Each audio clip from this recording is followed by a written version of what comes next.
Understanding why someone has pneumonia is usually obvious, but sometimes we make diagnoses with only intuition. It is Halloween, and we explore supernatural medicine tonight on Call with the Prairie Doc.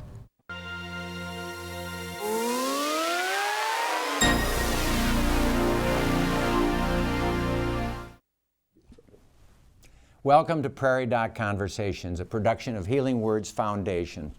I'm Rick Holm, and our guest is Maggie Callanan, RN, hospice nurse, and also Dr. Richard Howard, plastic surgeon from, what is the name of your clinic?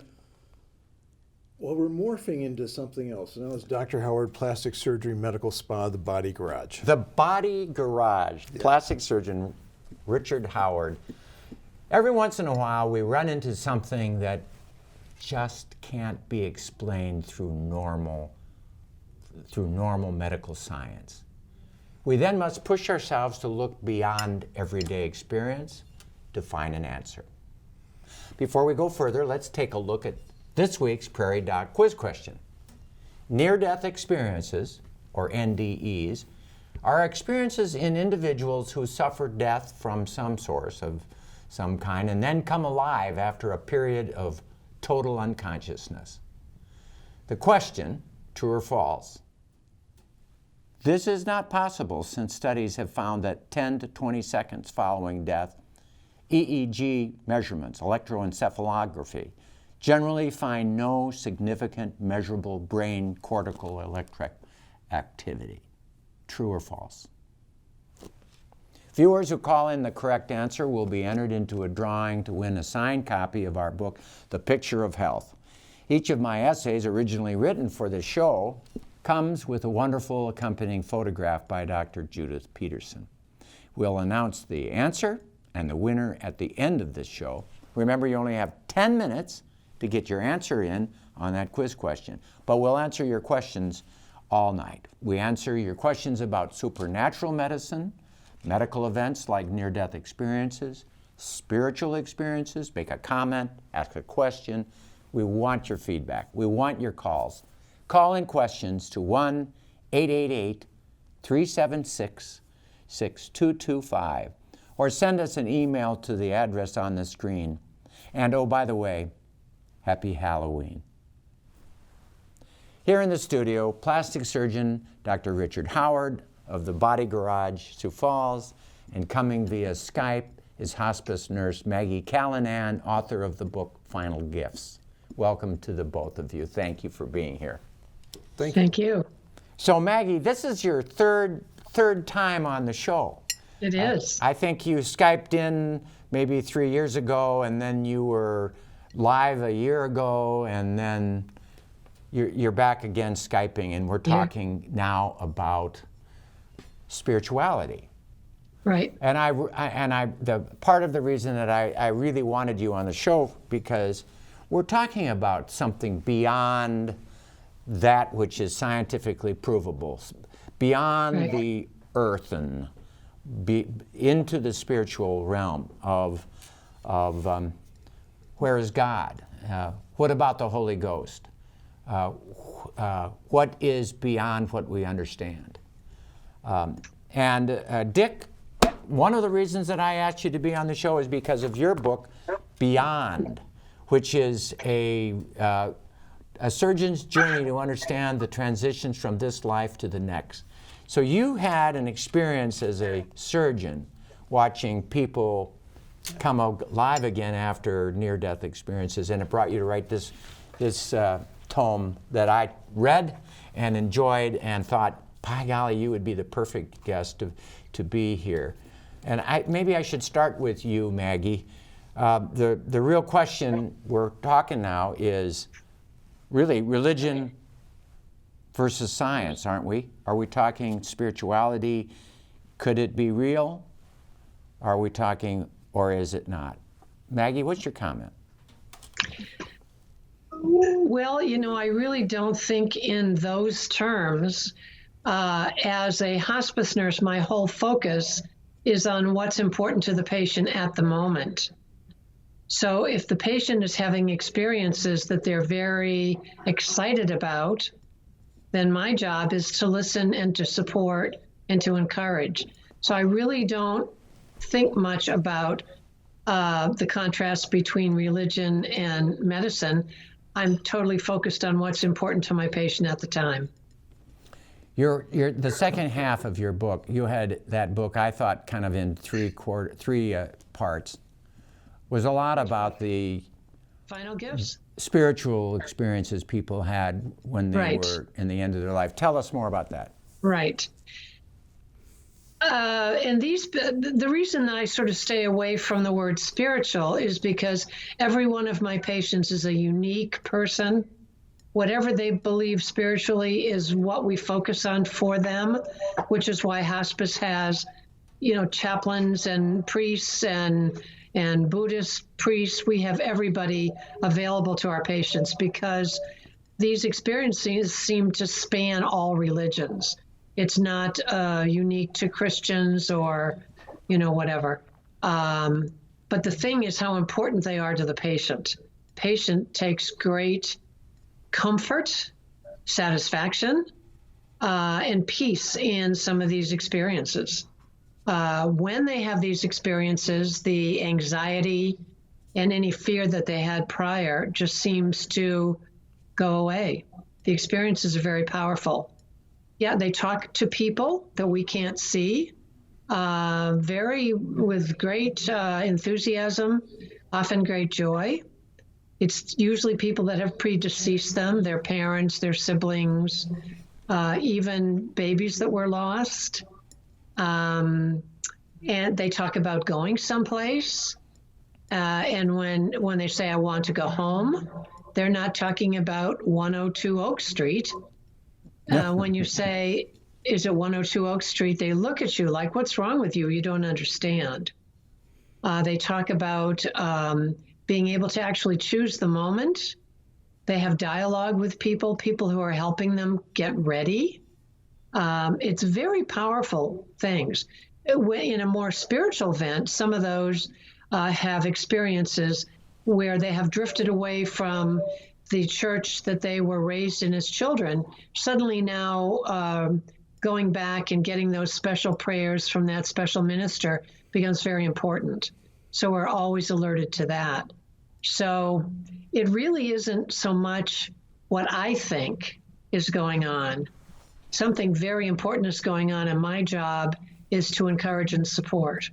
So I really don't think in terms of this is not scientific or this is too religious. I just simply see the importance of what's happening to my patient and to the family who's around. They have a lot of comfort in hearing, my mother is calling me to come. Yes. My grandmother is there for me. My own mother died with her arms like this, looking down at my daughter's identical twin boys that were lost during the pregnancy because they were conjoined and shared great vessels. There was really no hope. And it was a terrible loss. 6 weeks later, my mother is dying, and she's holding two separate infants and telling my daughter how beautiful they are and how perfect they are. That was incredibly helpful to my daughter's grief. And to your mother as well. And then it became the family joke. Nana's going to spoil them with giving their juice in Waterford Crystal. And, it really eased my daughter's grief a great deal to know that her unborn sons were being cradled by the grandmother that she loved so much. That's a wonderful story, Maggie. It's amazing things happen. And at the time, it's not, is this religious or science? Who cares? It gave my mother great peace and joy. It helped my daughter with her grieving and me as well. And it was powerful. So I really stay away from labels. I just look at the impact. Richard, you've had a number of experiences, and of course it's documented in your book. By the way, how would you get this book if it's not on Amazon yet? Not on Amazon yet, but you can call our office. At what number? 605-334-1930. and Claire will help you. And Claire will get you a book for Claire will get you a book. $16 or something like that. Yeah. So you had, Maggie was talking about angels at the bedside, you know, and I personally have had patients who, I remember of a little lady who we were giving her high doses of morphine because she had lost blood flow to her leg and she was in her late 90s. And there was no surgery to relieve her of pain. We just basically covered her with enough pain medicine. The family was around her like a campfire. Yes. And she opened her eyes. The nurse was overwhelmed with this story. She woke up, she looked around the room, not at her relatives that were there, but like other people that were around the room, and said, "Oh, it's going to be all right." And then she fell back and died. And I came in, you know, the nurse came screaming out, Dr. Holm, you've got to talk to this family, oh my gosh. Though I've had multiple experiences of patients like that. Any of that for you? Well, mine are a little different because I'm usually not there at the end of life. But what I put in the book, and one of the students asked me earlier, says, "Why'd you write the book?" I said, well, people gave me their witnesses, and I felt compelled to put them down and get them out. And they were patients of mine who would tell me about something that happened earlier or at another time. Different than what Maggie was talking about, right, because she's attending these people right, in the hospice, and they're at the end of their life. But I'm getting these stories from people that have been there and come back, and it might have been years ago. And all of a sudden, for some reason, they decided to confide in me their story. And the circumstances are, I mean, it is like they're sharing a great secret because they're not going to talk about this. So what were some of those experiences? Well, the first major one was a lady described her out-of-body experience, and I was doing my cardiothoracic surgery rotation as a resident, and I came, she had had surgery the day before, and this is before the days of angioplasty and balloons and stenting and all this stuff. Everybody had their breastbone opened up, and he did the bypasses, and she had her surgery the day before. Saturday morning, I'm on call, walk in the room in the ICU, and her bed is stripped and it's freshly made. And I go, oh my gosh. She died in the middle of the night, nobody called me. And I turn around and leave the room, find the nurse, and the patient is sitting there in a chair, sipping on some broth. Now, this is less than 24 hours after having your breastbone open. She's off the ventilator. She's a tremendous recovery, man. Yeah. Beautiful. I sat down. I'm literally like, whoa. So how you doing? Oh, pretty good. I didn't have much pain. Oh, it's a little sore. And so finally she asked me, said, Dr. Howard, what kind of saw do they use? Saw? Yeah, the one that goes through your breastbone. Does it go up and down or does it go around and around? I said, well, it goes up and down. It's got a little guard. You make an incision, go under the breastbone, and why do you ask? Well, that's the last thing I remember. Ooh. How good was your anesthesiologist? You know? Wow. Yes. I said, did you have any pain? Oh, no, I didn't have any pain. I could just hear it, and I could feel it as it went through my chest. And I go back, and one of the things about anesthesia is to take away your anxiety. So I asked her, did you have any fear? And that's when the whole room changed. And she looked at me, and she described about 30 years previously, she'd been in a car accident. This is a place in the middle of like 1965. For everybody out there that think the ambulance is going to come and the paramedics are going to be there, no. In 1965, you were in a car wreck. They kind of scooped you up and hauled you. The funeral directors did it. The funeral directors are exactly right. They scooped you up, they hauled you to the hospital. There weren't any trauma centers, there weren't anything else. And they bring this lady in, and she's in this terrible car wreck. She's got a punctured lung and a broken bones and all this kind of stuff, and she's near death. And she finds herself looking down. And she's very comfortable and says, my goodness, is that me? I look terrible. And she was hyper acutely aware of everything that was going on and what they were doing to save her life. And the longer she was there, the less attached she was to her body. She described people coming, and she could, as it got closer, she recognized these were all people that had passed on, And they were coming, they got to a certain spot, they stopped. She wanted to go to them. And then this indescribable brilliance, which she knew without a doubt was the Lord God, was over here. And she knew she had to go here before she could go there. And then she remembered and said, she looked at the light and said, Lord, I can't come yet. I have 3 little girls at home. She was widowed. I don't know why, but she was widowed. There's no one left to take care of them. She said, boom, back in her body. That's when the pain started. Since that day, Dr. Howard, I haven't been afraid of anything. And I walked out of the room just kind of going, wow, that was really awesome. And I can't wait to hear something else like that.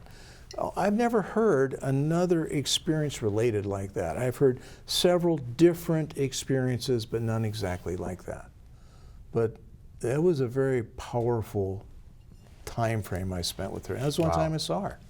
And we need to hear a little bit more of those, what are called NDEs, right? Yes. Near-death experiences. Maggie has a number of those. I have some too.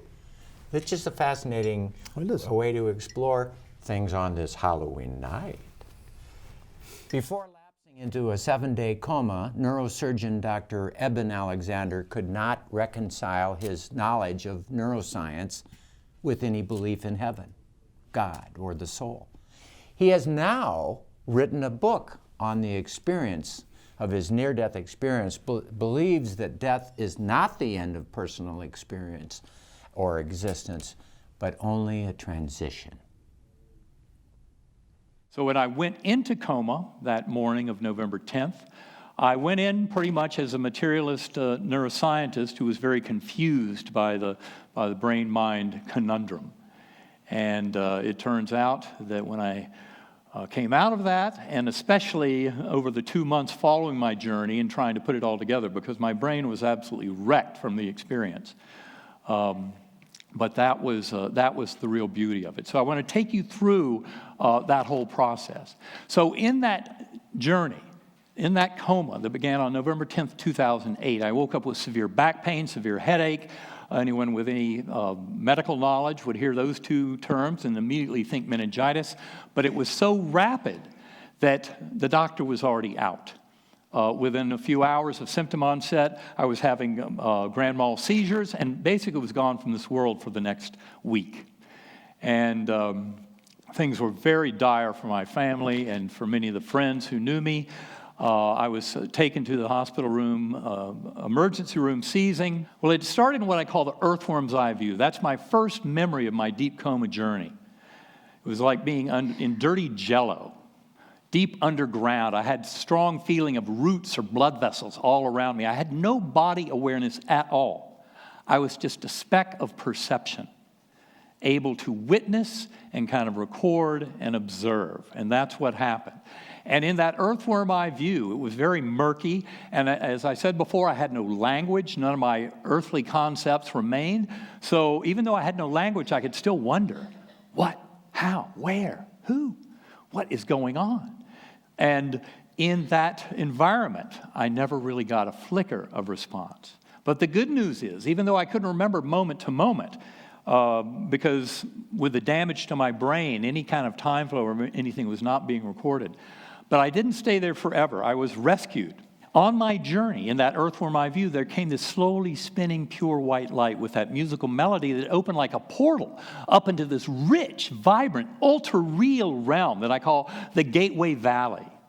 And that had many Earth-like features. I was a speck of awareness on a butterfly wing. There were millions of other butterflies looping and spiraling in vast formations. And below us was this verdant valley, very fertile, lush, filled with growth and life. No sign of death or decay. All of the plant life, very rich and green. Textures, blossoms, buds, flowers, everything opening. Incredible richness. And below this butterfly view into this valley, thousands of souls dancing between lives, as I put it in my writings weeks later, trying to record all this. All these beautiful souls. And lots of joy and merriment. And I remember seeing children playing and dogs jumping, incredible festivities. And it was all being fueled because up above were these swooping orbs, pure golden orbs of light in vast formations emanating chants and anthems and these incredible hymns.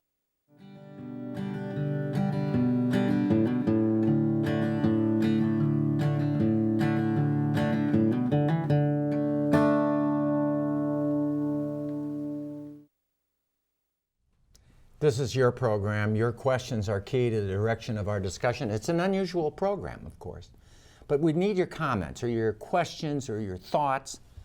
Call 1-888-376-6225 or send us an email to ask@prairiedoc.org. That's a fascinating story. His book, it's called Proof of Heaven. And I thought, that's a little bit over the top. I mean, it's just lush, verdant valley and golden orbs and all that. But when it came down to it at the end of his book, he's talking about consciousness and how a neurosurgeon cannot explain. We don't know about near-death experiences. We have no idea why it works. Some people say it's just lack of oxygen to the brain and it's doing these things. But he says that doesn't explain it. But we don't understand what consciousness is. The very idea that you and I are listening to each other, or considering the concept of our own mortality or morbidity. So, Maggie, what's your comment about Eben Alexander? I think you've even met him, haven't you? I've met Eben, yes. I think his story is wonderful. And the world of NDE needed an Eben Alexander for the world to sort of perk up and pay attention.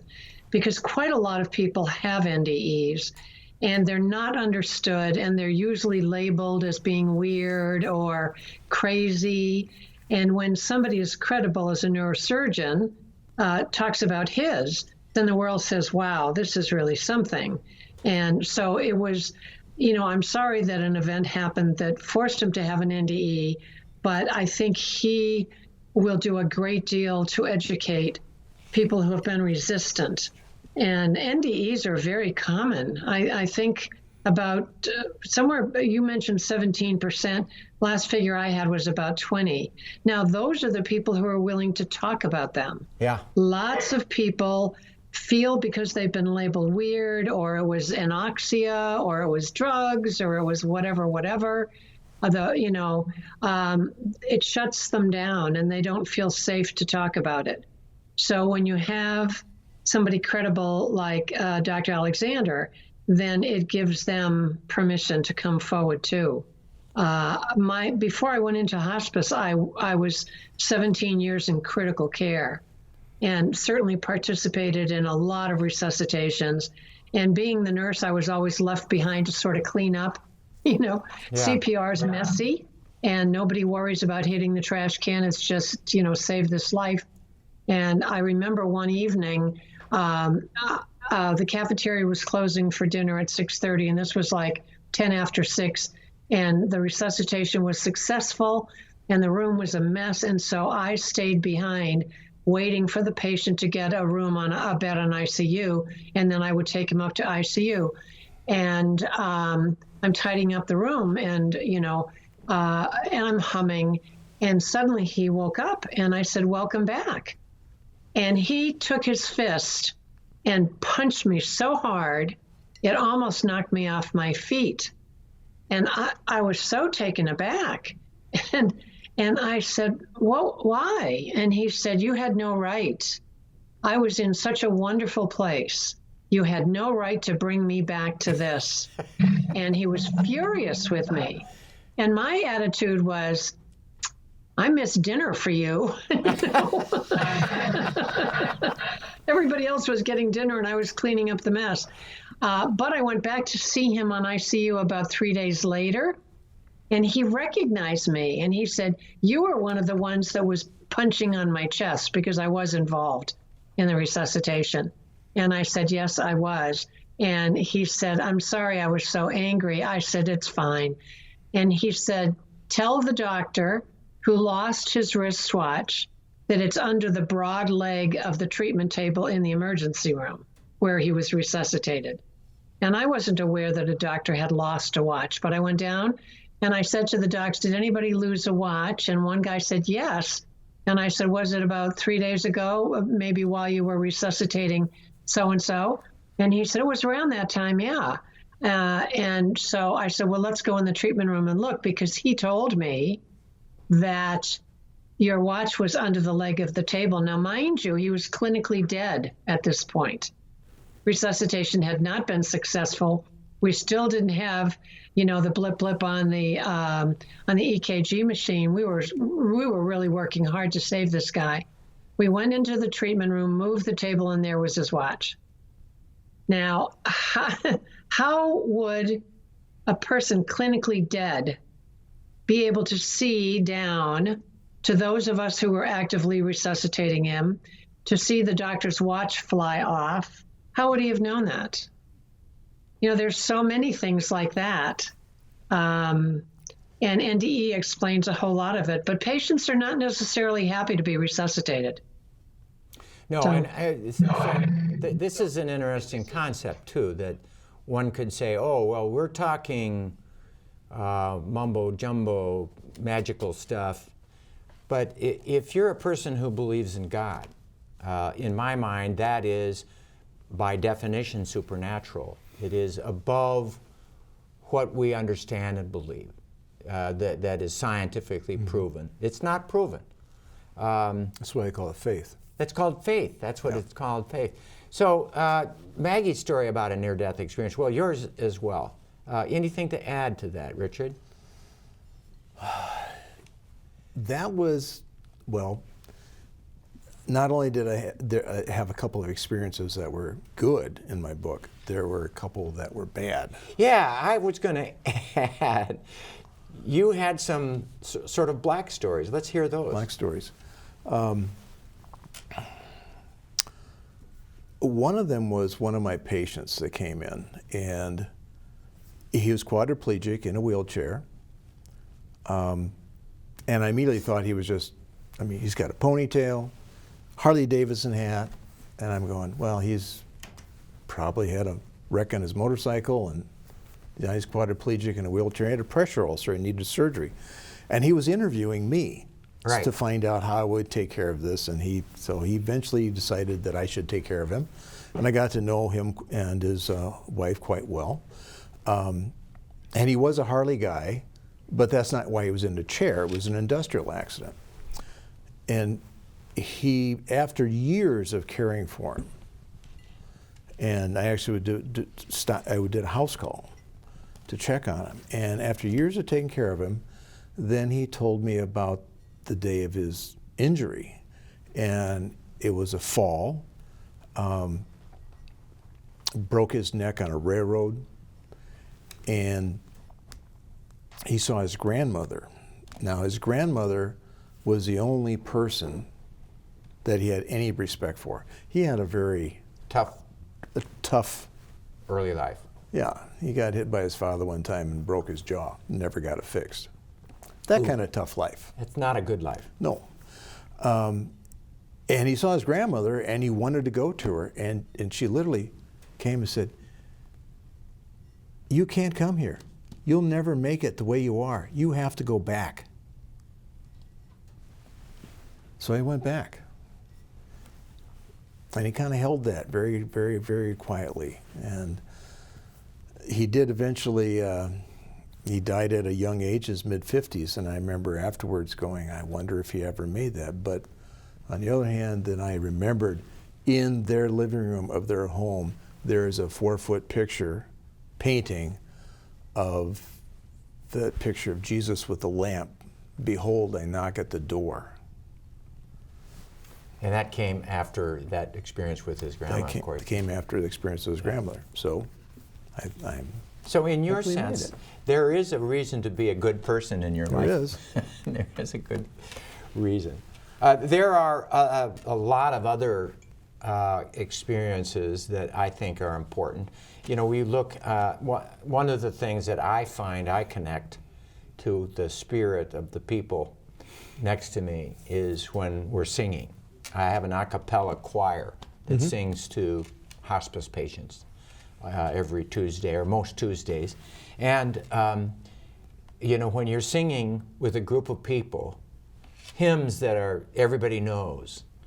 And it's a cappella, so it's total listening. You know, you are blending, and you listen and you blend. You listen louder than you sing. And there is a time when you feel the soul of the people that are in the room singing with you.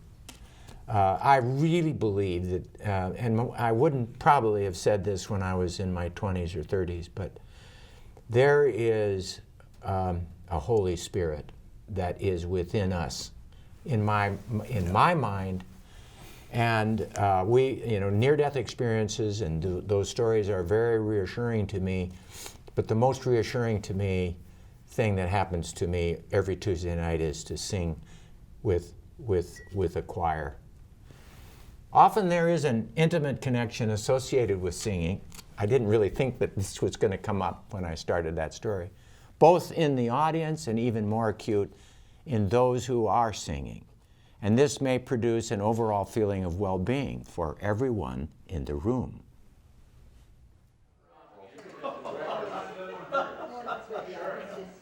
And by faith we can see on.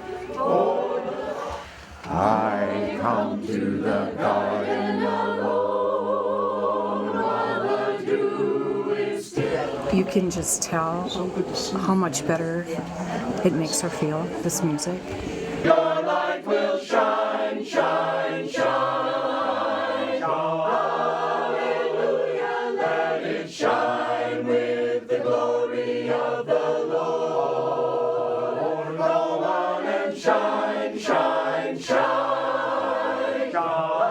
Hallelujah. You are filled with the glory. You are filled with the glory. You will shine with the glory of the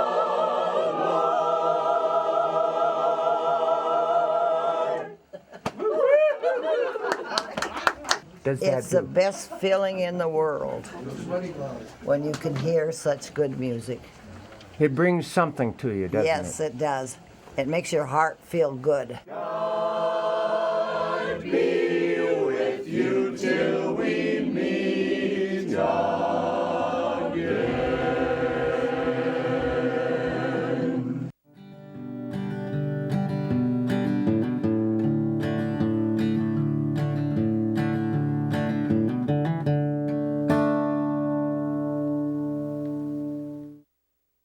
Well, and I don't mean to brag. That is not bragging. This has been such an honor to sing. We have 15 to 30 people that show up on a Tuesday night, and when they can, they appear out of the blue, once every 2 months sometimes, and it's such a joy to do it.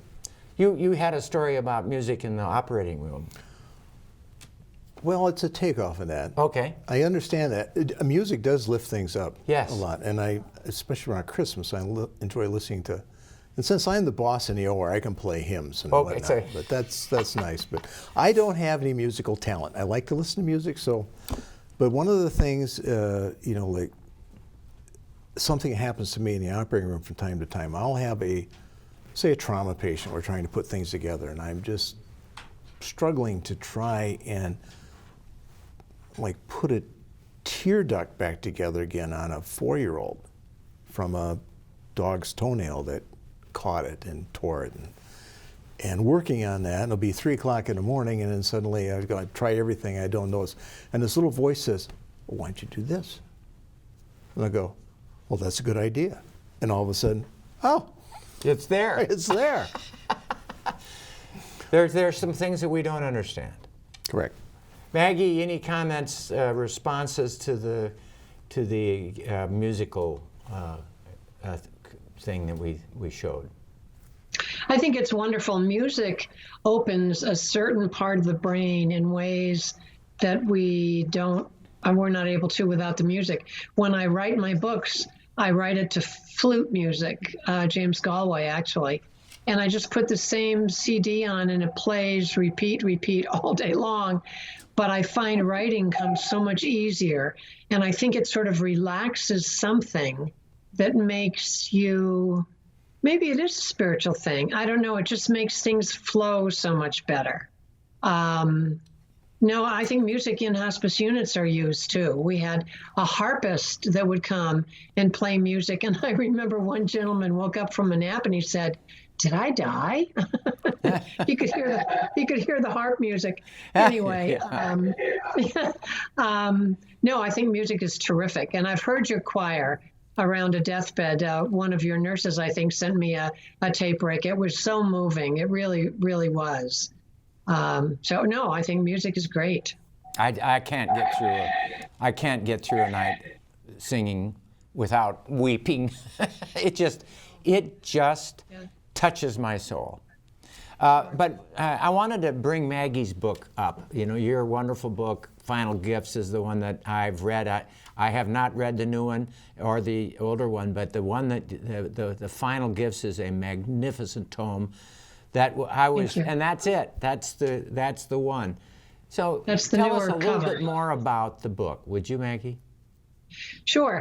Back in '89, I was new to hospice, and for a year worked with another nurse, Patricia Kelly, and she was familiar from NDE from an experience she had with a near drowning.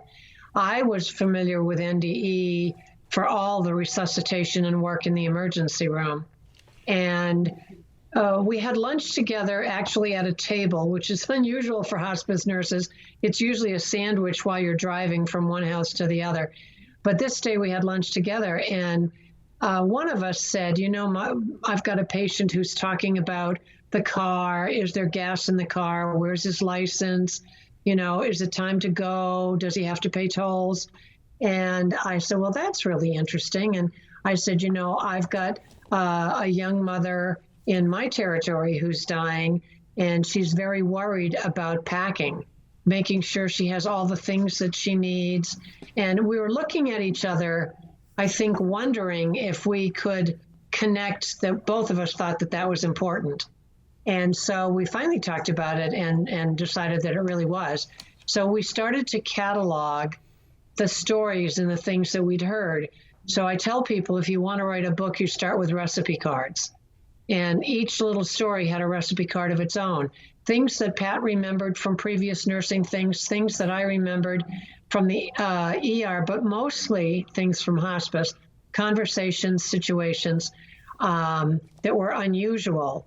And, you know, the interesting thing is when we looked at the patient's charts, nothing was charted about it. But when we talked to the nurses, it was like candies tumbling out of a jar. They had stories and stories and stories, but they had never charted them because, well, you know, it's not really scientific. And going back to what I said earlier, it could be the most important thing to your patient, scientific or not. So it is important. So anyway, we had about 200 recipe cards. We arranged them on the floor. This was in November. And it was like, oh my goodness, all these people are talking about going somewhere. All these people are talking about seeing people that we can't see.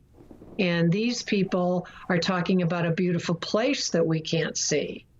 And these people are telling us with their behavior and their words that they seem to understand that they're dying sooner than we think. And then there were others that were waiting for permission. And to make a long story short, the book wrote itself because of those recipe cards. And, you know, we wrote an article for the American Journal of Nursing. It ended up being the cover story, and that just opened the floodgate. We were hearing from nurses all over the world saying, I'm hearing these things, I'm seeing them too. We did a little workshop for our staff. The word spread. We went to nearby hospices. Everybody said we need a book. And basically the skeleton of our presentation became the skeleton of the book, which is now in 10 languages. And so it proves to me that number one, people are dying all over the world. And number two, they're having pretty remarkable experiences that ease their anguish and their fear and have wonderful messages that help their families grieving their loss. So that's pretty much the story. That's wonderful. And I mean, just the story of hospice, and then the part in the end where you talk about how to help someone through that final time. Dr. Howard, let's hear about your comments and responses to hospice and/or end of life, fear of the death at the end of life. Ooh. I'm throwing a curveball at you. This is a bit of a curveball. And now I have to get personal because I don't have anything. The stories, I mean, everybody lives in my book. It's not a final End of life. stage. It's not an end of life thing. But you did lose your wife. I did lose, yes. 2.5 about years. 2.5 years ago. Lois had a very rare cancer that if surgery works, great. If surgery doesn't work, there's nothing they can do for it. And we traveled to MD Anderson, and I mean, they see 60 people a year there with this. And she elected not to do anything, which in retrospect, to look at everything, I have to honor that. Lois was very, very spiritual, very active in Bible study fellowship. She was a leader, but she was still extremely anxious. And on her last day, she was comatose for about 6 or 7 hours. Gets a phone call, phone rings, and I pick it up, and it's her friend Linda. Oh, I have to talk to Lois. I said, well, Linda, I'll put the phone up to her ear, you can talk to her. Don't expect her to talk back. She hasn't been. And put the phone up to her ear, says, Lois, this is Linda. And my wife, who had been leaning over like this, suddenly, for 6 hours, 7 hours, raises her head, opens her eye, smiles, looks around, listens to Linda. It's like, okay. I texted my son, and said, your mother is lucid. And he was there in about 5 minutes. And we had about half an hour. And it was the most amazing thing to see the absolute peace on her face. I had never seen her smile like that. I had never seen her face look like that. And I'm quite certain that she was already in heaven looking out. And it was kind of like, oh.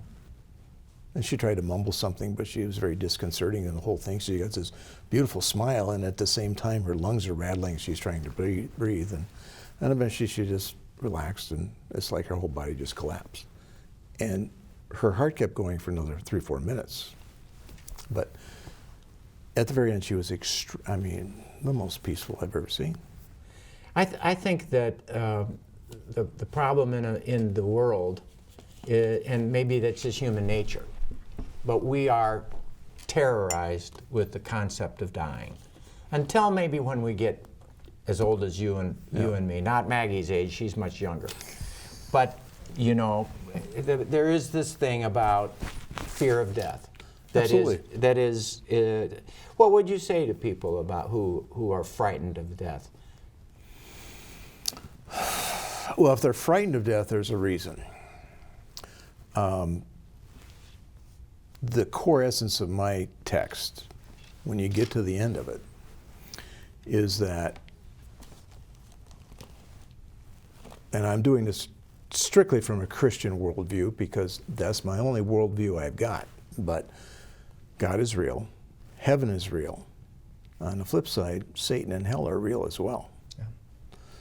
And there's another bad story in there that kind of points that out. So I think that people and I have a story in there about a gentleman who was extremely anxious at the end of his life when I was in the nursing home, when I was as an orderly in a nursing home. They really need to be counseled and kind of be pushed in that direction. We've got some questions actually that came in just in the last minute. This caller from Hot Springs worked as a nurse and believes nursing students should receive more education on end-of-life care. She recommends the Final Gifts book by Maggie Callanan, which explains the needs and communications of the dying. I think that's why. I have a million times. There is another 2013 Phil and family watched mother die. He considers it to be a gift from her and a gift he gave to her because she was close to those who loved at the time of her death. Mm-hmm. And then one comment, the viewer's dad has passed away, and one of his repeated actions on his deathbed was reaching his arms up, but then he'd come back down. And would this be something medically based or a spiritual action? Actually, and we had one of our cameramen, Bruce, just told us a story about his mom who had been so ill and then suddenly, who had been bedridden for so long, suddenly sat up, which was beyond his belief that she could do that, looked around the room, and then passed away. Mm-hmm. There are a variety of experiences like that. So Maggie, we're running out of time. I've got a couple minutes. 30 seconds, Maggie. Can Yes. you come back with any final points? Well, I think, too, you need to pay attention to the behavior of patients. And I warn my families, don't leave them when they're in a coma. They can wake up, just as Dr. Howard's wife did. We have a term for that in hospice. It's called mini resurrections, which I think is charming. And it's usually to accomplish something. Clearly, Dr. Howard's wife wanted to talk to her friend and have another few minutes with her family. Very touching. That must have taken enormous energy to work her way back out of coma to do that. But you have to be careful because, people say my father fell out of bed and died. Actually, turn it around. Whose voice was calling him to come? Whose hand was reaching for him as he climbed out of bed? My father would have died falling out of bed, but it was the same thing. Yeah. He was busy going on his journey, and then they end up on a lump on the floor, and the family blames the fall. So there's so much going on, and what I would say to people who are anxious, no more, read everything. There are good books out there. I got to go, Maggie. I love you. Okay. I love you too. Thank you for being here. Thank you, Richard. Thanks, Dr. Howard. And now for the winner of tonight's Prairie Doc quiz question, the question, true or false. This is not possible since studies have found that 10 to 20 seconds following death, electroencephalogram measurements generally find no significant measurable brain cortical activity. Answer is true. This isn't possible according to current facts. However, this topic is being carefully and scientifically studied, and the conclusion is that near-death experiences may be real events despite negative EEGs. So the answer is also false. We're still looking. Yes or no? And the answer is both. It was Nancy Nelson from Mission Hill who answered the question correctly. Thank you, Nancy, for participating, and a book will be in the mail to you soon. We'll be right back after this. Welcome to your Prairie Doc Library at www.prairiedoc.org. Wherever you live or travel, you and your family can enjoy free and easy access 24 hours a day. Search for a specific topic. Browse through the television shows, radio programs, and blog page. You, your family, and friends around the world can learn from physicians and other health professionals answering questions on a variety of medical topics. Visit your Prairie Doc Library today at www.prairiedoc.org. I'm a physician who believes in evidence-based science. I'm also old, approaching my own last chapter from pancreatic cancer. I share this not to engender pity, none. Rather, I share this in order to give you a sense of my potential bias as I write about the question, do we have a spirit or soul that is more than a brain chemical reaction that will go away at death? Of course, the ultimate answer to that question is nobody knows. Some archaeologists believe that religion first began when someone wondered what happened to the life force or spirit of a young boy after he died. Where did it go? Archaeologists speculate that job one for the early church, and for that matter churches of today, was to reassure and comfort the family after the death of a dear one. However, just because it reassures us doesn't prove the soul exists. there are other experiences that do that. I remember my mother explaining to me one night before prayers that there is so much more going on than we know, so much that cannot be explained by physics and chemistry. She described waking up in the middle of the night in the Minneapolis bedroom during World War II, filled with dread at the same moment that my dad was landing on some Pacific island in full combat. That was something about which she could not have known due to radio or mail silence. How did she know?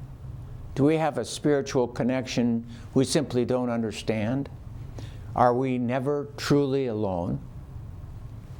During my career, at least 3 patients described a near-death experience with all its typical raiment, including an out-of-body experience, a warm and comforting light, a life review like a movie, and reassurance that there is nothing to fear about dying. A recent meta-survey indicated that this happens in about 17% of people who are resuscitated, and in equal percentages throughout all cultures and religions. It is also amazing to learn that the warm light is seen even by people blind from birth. Even as a stubborn science-based guy, together with years of experience as a geriatric internist and hospice director, I truly find a community faith with a loving and inclusionary church very reassuring. I have reason to believe that there is a spirit within us that connects us all and that doesn't die with our bodies. I have been at the bedsides of many dying people while their spirits lift from the body and pass through the porthole of eternity. Being there has brought me to believe that the soul is more than a brain chemical reaction that goes away after death.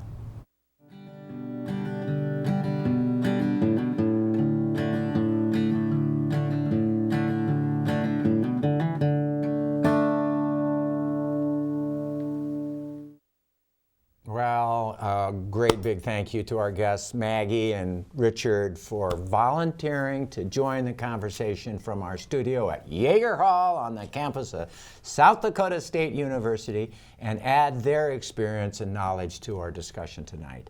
If you would like more information about this program or see more episodes, please like and follow us on Facebook or visit us at prairiedoc.org. Well, that does it for tonight. From all of us here at On Call with the Prairie Doc, until next time, stay healthy out there, people. And again, thank you, Richard and Maggie.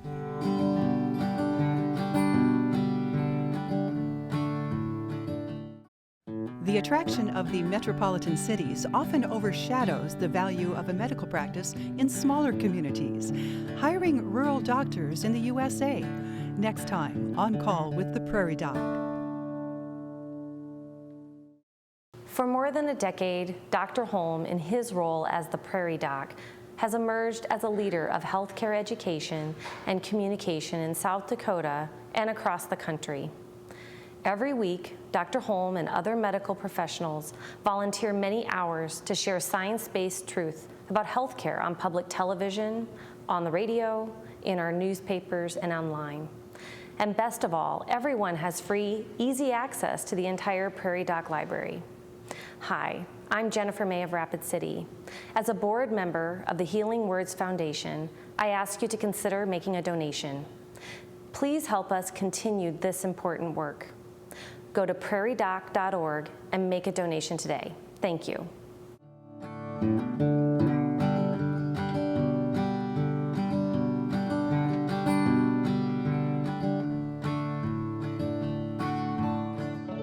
Major funding for On Call with the Prairie Doc has been provided by